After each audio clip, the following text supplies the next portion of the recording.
Congress is expected to begin voting tomorrow on a spending deal to keep the government funded through September. It's a $1 trillion bipartisan agreement. It includes $1.5 billion for border security, but no funding for a wall along the Mexican border. It maintains federal funding for Planned Parenthood, as well as most of the EPA's funding. For more, we turn to former Federal Reserve Chairman Ben Bernanke. He set monetary policy during the worst of the Great Recession. He chronicled the economic crisis and the aftermath in his memoir, The Courage to Act. The book is out in paperback today with an update featuring his reaction to the 2016 election. Mr. Chairman, thank you so much for stopping by. Hey.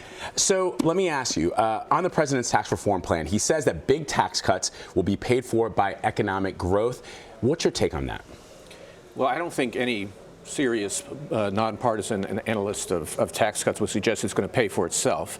It may help a bit on the growth side, but in order to actually create enough revenue to pay for itself would require much bigger growth expansion than really seems realistic. I think that if you want growth, I would actually think that on the infrastructure side might be more productive, because we need more productivity in this country, and better bridges, roads, schools, all the things on the infrastructure side would probably do better in terms of productivity gains and ultimately in medium-term, long-term growth. So infrastructure is part of his big plan. It's one of the things that he talked about on the campaign trail. But how much money are we talking about, and what sort of growth? What does it look like long-term? Well, it would be a moderate effect, but clearly our problem here is, well, we have two reasons why our growth is slow. One is that our population is no longer growing, it's aging, so the labor force isn't growing very fast. So the number of people working is not growing very fast. And then so how much does each worker produce is productivity. That's also been slow, and we'd like to try to improve that.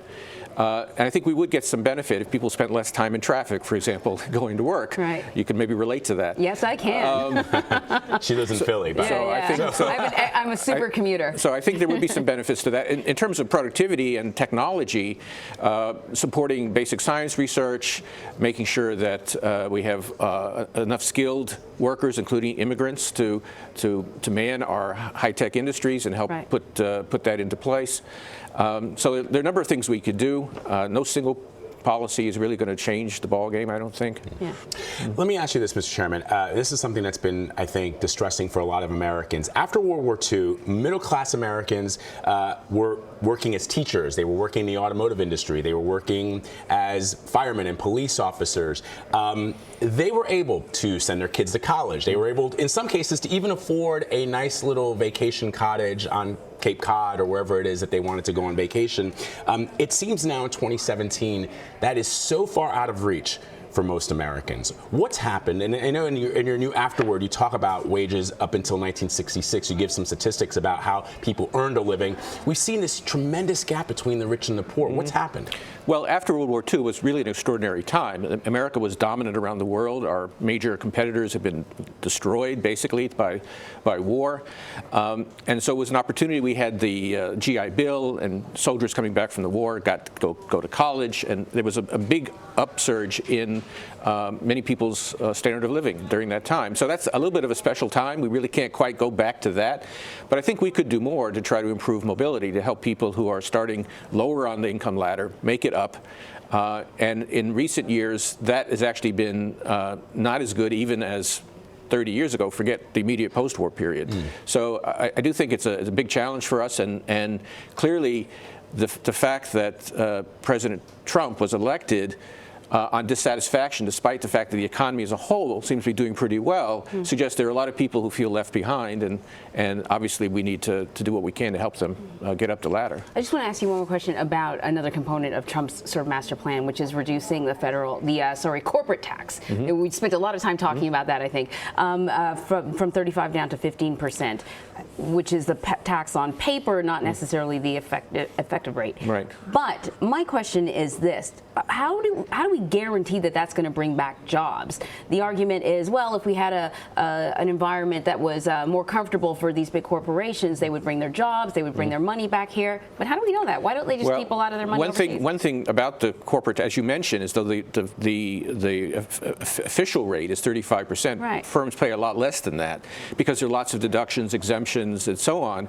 And it would probably be a good thing if you could lower that rate, but pay for it by eliminating some of these loopholes, and so it would be a simpler system that wouldn't discriminate against some types of firms in favor of other types of firms. And I think the hope would be that if you had lower overall tax rates, that you would stimulate more capital investment. More capital investment would probably create additional jobs. Okay. Mr. Chairman, real quickly, President Trump on the campaign trail, and even as president, has said that he will bring back jobs in the coal mining industry, for example. Even if that were possible, and I want to know from you if you think that is that a solution for some of those people who are in those states who have been coal miners or who've been in the manufacturing sector for many, many years? Well, I think it's better to look forward and try and look for where the new jobs of the future are going to be. I mean, we're not going to have people on assembly lines putting cars together anymore because we've got robots. We don't need as many coal miners because we have other forms of energy, for example, and cleaner forms of energy. So what we need to do is bring people into the growing sectors and help them find good, well-paying jobs in those growing sectors. All right. All right, Ben Bernanke, thank you so much for joining us. Thank you, sir. That was great.